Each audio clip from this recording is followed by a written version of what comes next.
Hello everybody, welcome to Swamp School. My name is Joel from the Candrew Nature Center, and we're going to be learning about amphibians today that live in vernal pools. What is a vernal pool? This is a vernal pool. It's those bodies of water that you find out in the woods. They're usually wet in the fall and spring, but they usually dry up in the middle of the winter. The word vernal means temporary. Now these are really important for amphibians because they're wet this time of year, and amphibians can lay their eggs in them. And the tadpoles, and then they can turn into frogs or salamanders and hop onto land before the water dries up. Because it dries up every year, there can be no fish in vernal pools because they would all die every year when it dries up. So the amphibians have a pretty safe place to start their lives. So in this one, there's been wood frogs in here, and here is thousands of wood frog eggs right here.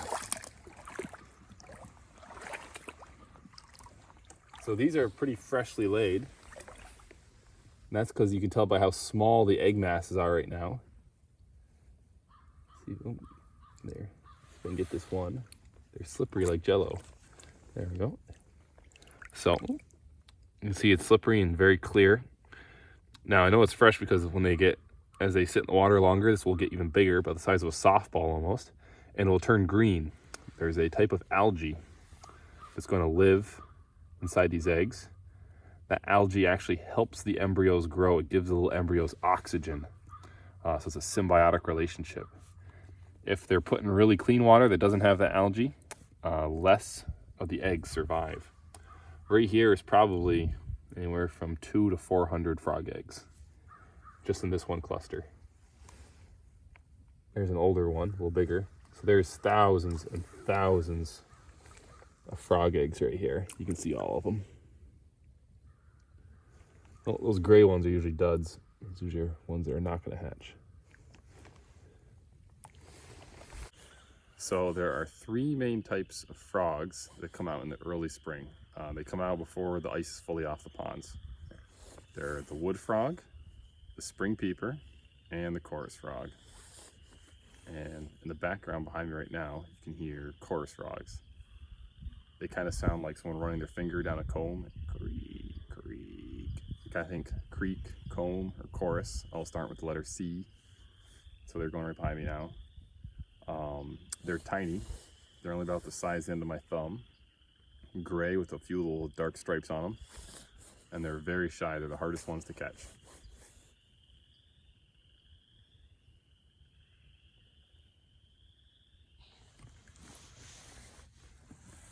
Okay, now another group of amphibians that use vernal pools are the salamanders. And out here we have spotted salamander, Jefferson salamander, and blue spotted salamander. And this is what their eggs look like. They're usually in smaller clusters, usually only be like anywhere from 50 to 20 eggs. This little cluster is probably from a Jefferson blue spotted hybrid female. So the reason I know that is because of how small of a cluster it is, and then there's a couple dud eggs in it. You can see a couple gray ones in there, and those are usually duds. They're sterile. They're not going to hatch into anything.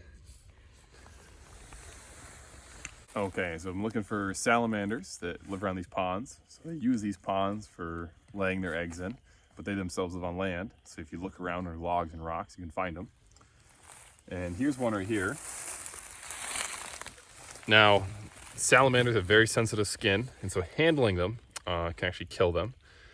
So I'm gonna get my hands all covered in dirt, try to get off any kind of soap or salts that are on my hand. I'm gonna get all dirty and wet. I'm gonna be really gentle and pick this little guy up. He's really cold right now, so he's not gonna move a whole lot. There you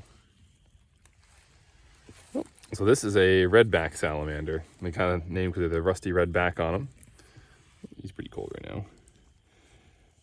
And these guys actually don't use the vernal pools for laying their eggs. They actually lay their eggs on land, and you can find them just about anywhere. Oh, he's warming up now. You can find them anywhere in nice, good, clean forest. They're a pretty popular food of turkeys. They themselves like to eat all sorts of little insects and small worms that live under logs and stuff. Now, even though they look like a lizard, they're actually more closely related to frogs. They're a type of amphibian. They have smooth, slimy skin. They can breathe through their skin. These guys actually do lay their eggs on land, which is in the wet area, which is unusual for amphibians. There you go. When you want to let them go, don't just put them in the spot and then drop the log on top of them. Move the log back into place, like that. And then put the salamander next to the log. That way you don't just drop the log on top of their heads and squish them. Let them crawl underneath it. Okay, so I picked up this log and found 2 salamanders. A little redback salamander right here. Little guy. And then I got this big guy.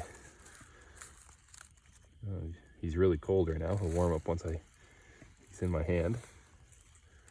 Now, this one, it's hard to see, but there's a little bit of faint blue speckling on the sides. Right in here. This is probably a hybrid between a blue spotted and a Jefferson's. They hybridize all the time.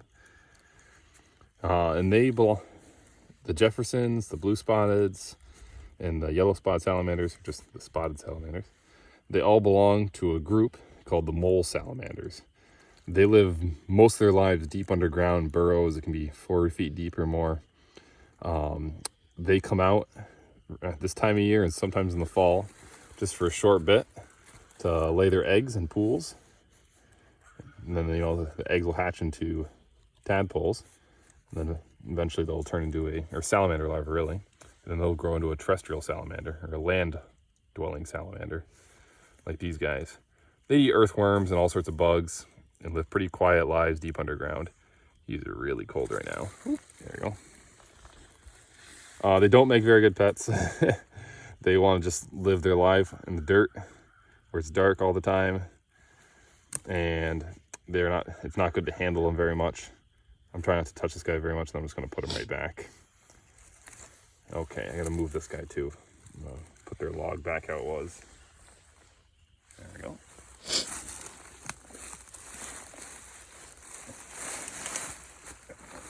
And as far as size goes, that's about a full-grown redback salamander, and that's like a full-grown Jefferson salamander right there. They usually don't get much larger than that. There you go, bud. And there you go.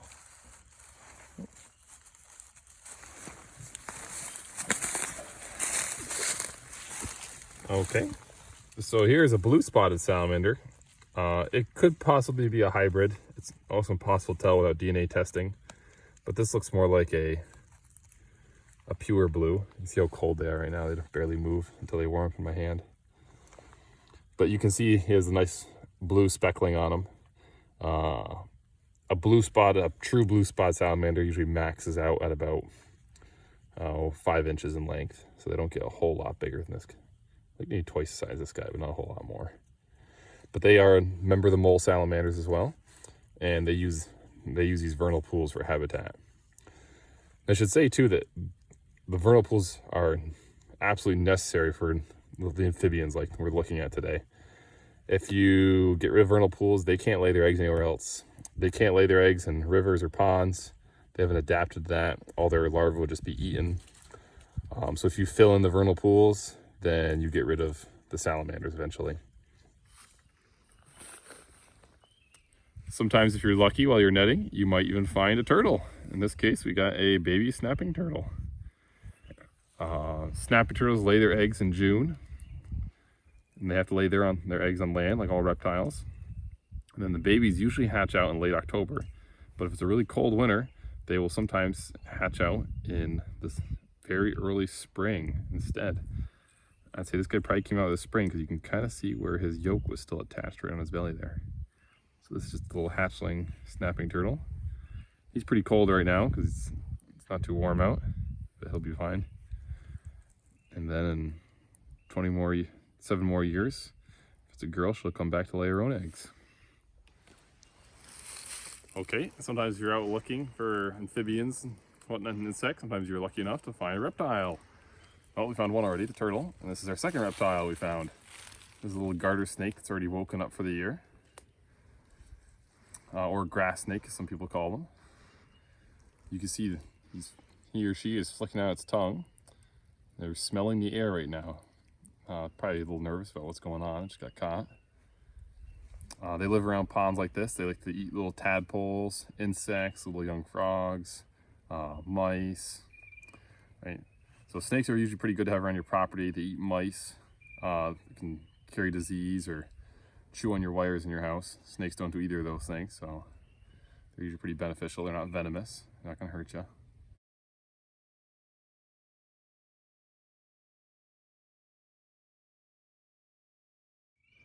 Okay, so if you ever walked up to a peeper pond, you'll notice all the peepers usually stop peeping, around you anyways, until you never can see them. They're pretty small. They're only about the size of the end of your thumb. They color these leaves, and they have a dark brown X across their back. If you ever want to see spring peepers, the best thing you do is bring a folding chair or a bucket, some mud boots, come sit in the middle of the pond. And you usually gotta sit still for about 10 to 20 minutes. So you bring your phone or your book with you too, something to read. After about that much time, the peepers will probably start coming out all around you, and you'll see how many there really are. There can be hundreds of them. So I guess we'll get reading.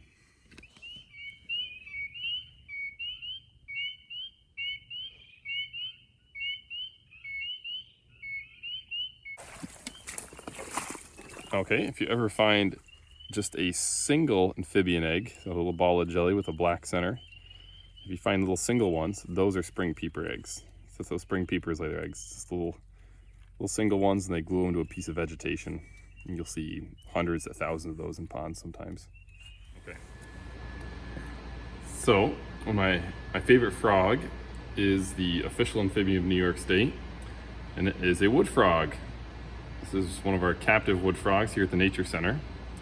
Wood frogs can range in color anywhere from very light brown like the color of a dried out leaf to very dark chocolate brown like mud. And then the females will actually can be really nice rusty red like this color here. When you find them in the early springtime, the females will all be this color and the males will all be that nice dark chocolate brown. And then come summertime, most of them will all change to a nice like very washed out light brown looking like a dead leaf. Wood frogs, they're famous for their ability to freeze solid. They can freeze into a block of ice every year, and then they come back as soon as it thaws and the ice melts, they come right back to life. They don't need to bury into the mud. The reason they can do that is an adaptation with their blood. Their blood contains a sugar-like compound, and it works like antifreeze in your car engine.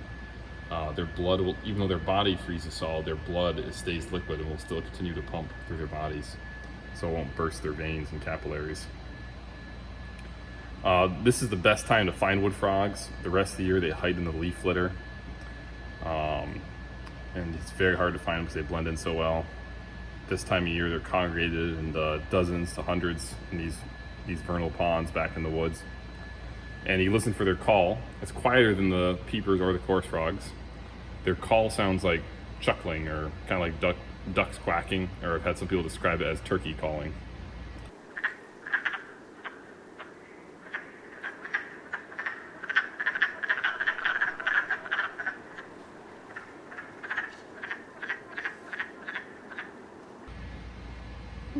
And they feed on all sorts of small little insects.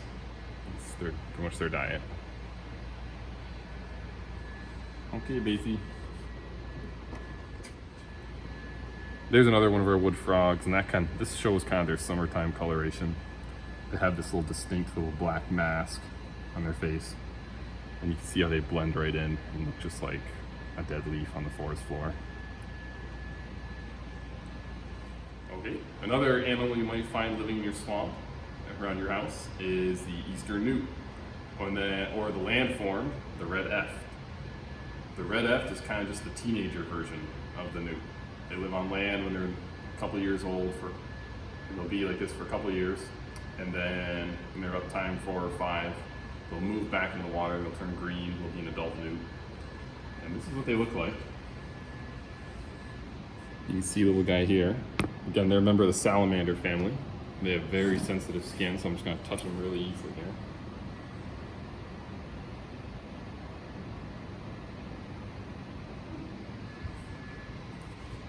And when they're younger, they're bright orange, and as they get older, you can see he's fading to a yellowy green color. And one of their names is the red spotted newt. You can see his red little polka dots on his back. Their bright colors serve as a warning to predators that they're actually very toxic to eat. So touching a newt and then touching your eyes can actually be dangerous, cause pain, and eating a newt is incredibly toxic and lethal for small animals. They mostly eat little tiny insects. They also have to lay their eggs in ponds and vernal pools. They'll also lay theirs in bigger ponds, like beaver ponds. And then they also love to eat the eggs of salamanders and frogs. So you'll see them in vernal pools sometimes eating the eggs of salamanders. They'll chew right through that jelly and eat the little black centers.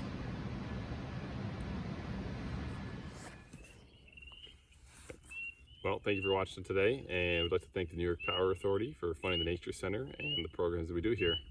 We'll see you guys all tomorrow.